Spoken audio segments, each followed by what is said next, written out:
Hello, everyone. Welcome to today's session. We're excited to dive into Mega Goal 2.2, covering pages 184 to 185.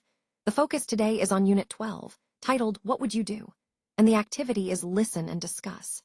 We'll explore some interesting scenarios and practice our decision-making skills through listening and discussion. I'm looking forward to engaging with you all and making this session both fun and informative. Let's get started. Let's start by exploring what a moral dilemma really means. A moral dilemma occurs when you're faced with two or more conflicting moral choices, and each option has its own set of ethical implications. It's that tough spot where doing the right thing isn't straightforward, and you have to weigh different values or principles against each other. Now, shifting to the concept of an ethical dilemma, this is quite similar, but often broader. An ethical dilemma involves situations where your personal or professional ethics come into play, and again, you might be torn between competing duties or principles. Throughout this presentation, we'll see how these dilemmas are central to understanding ethical decision-making. These pre-reading questions are meant to get you thinking about these complex situations and how they relate to real-world challenges. The key point here is that both moral and ethical dilemmas push us to reflect deeply on our values and the impact of our choices. So, let's explore the difference between a moral dilemma and an ethical one. Both terms often come up in discussions about decision-making, but they have distinct meanings. A moral dilemma usually refers to a situation where you're faced with conflicting moral values or duties, and choosing one means you might have to compromise or violate another. It's deeply personal and often tied to individual beliefs or cultural norms. On the other hand, an ethical dilemma tends to involve professional or societal standards, like codes of conduct or laws, that might conflict with each other. It's more about navigating the rules or policies that govern a particular context. Understanding this distinction is crucial because it helps us recognize whether we're addressing an internal moral conflict or a broader ethical challenge imposed by external standards. This awareness ties directly into our overall theme of responsible decision-making, because knowing which type of dilemma we're facing guides us toward the right approach for resolution. Would you have done what Russ did? That's the big question we're really exploring here. When we look at his situation, it's easy to judge from the outside, but when you're in that moment, it's much more complicated. What we need to consider is what drove him to make that decision. Was it fear, pressure, a sense of responsibility? Understanding his mindset helps us see the complexity of the choices people face in critical moments. This question ties into our overall theme about ethics and decision-making under pressure. It challenges us to reflect on our own values and how we might act in similar circumstances. So, as we go forward, think about how you would respond in such a situation. Would your instinct be different? Or would you find yourself making the same choice? It's a powerful way to connect this story to our broader discussion about human behavior and moral dilemmas. So, what would you do if you were Mike? This question really gets us thinking about the choices and challenges he faces. It's not just about what's happening on the surface, but about understanding his perspective and the options available to him. When we consider what Mike might do, we're also reflecting on how individuals make decisions in complex situations. This ties back to the overall theme of the presentation, which is about understanding different viewpoints and making thoughtful choices. So, as we move forward, think about how different actions could impact the situation and what that tells us about decision-making in similar scenarios. So, imagine you're in the captain's shoes for a moment. What would you do? This question is meant to make us think about leadership and decision-making. When you're in charge, every choice you make can have a big impact, not just on the team, but on the entire mission. It's about weighing options carefully, staying calm under pressure, and being responsible for the outcome. This slide encourages us to reflect on our own approach to leadership. What values would guide us, how we handle challenges, and how we inspire others to follow. Remember, being a captain isn't just about giving orders. It's about setting an example and making thoughtful decisions, especially in tough situations. Connecting this to the overall theme, It's about recognizing the qualities that make a good leader and understanding that leadership is often tested in moments of uncertainty. So, think about what you would do, because those choices define your leadership style and your ability to navigate complex situations. So, what would you do if you were Marina? Think about this for a moment. This question really invites us to put ourselves in her shoes and consider the options she has. It's a great way to reflect on the decisions she faces and the potential consequences of each choice. Would you prioritize communication and try to clarify the situation? Or would you focus on protecting your own interests first? It's important to weigh the risks and benefits of each action. This question ties back to our overall theme of decision-making under pressure. It reminds us that in real life, we often have to make tough choices with limited information.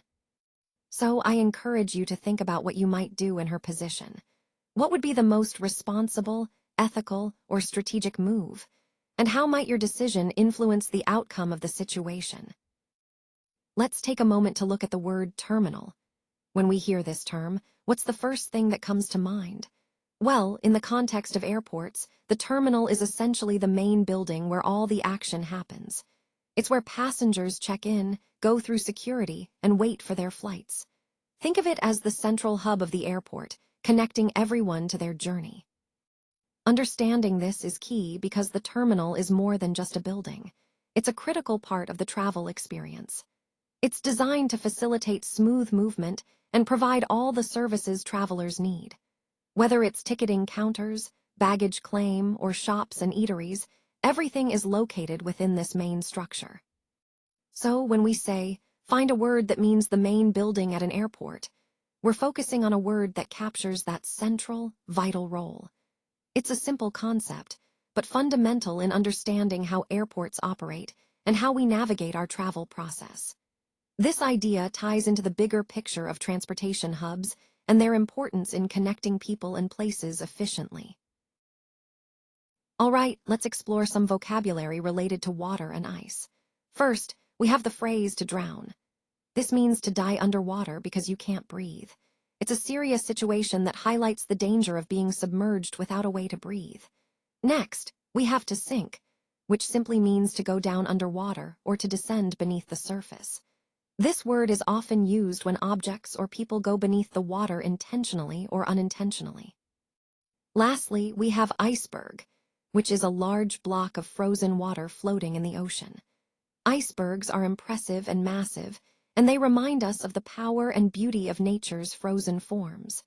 These words are connected by the theme of water, and understanding them helps us better describe situations involving water or ice. All right, let's talk about the word struggled.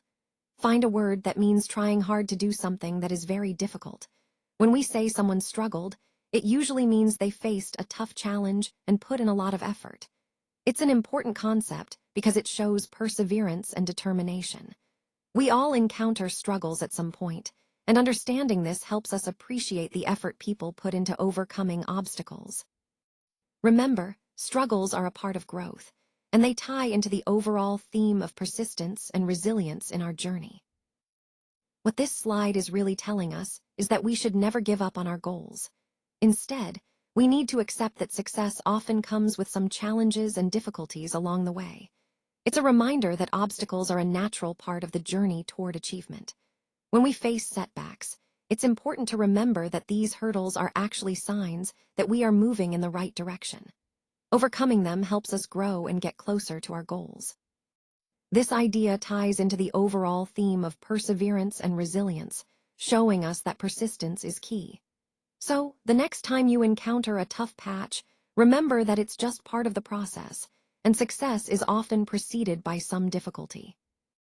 When we look at this slide, what it really means is that experience often holds more value than just knowledge alone.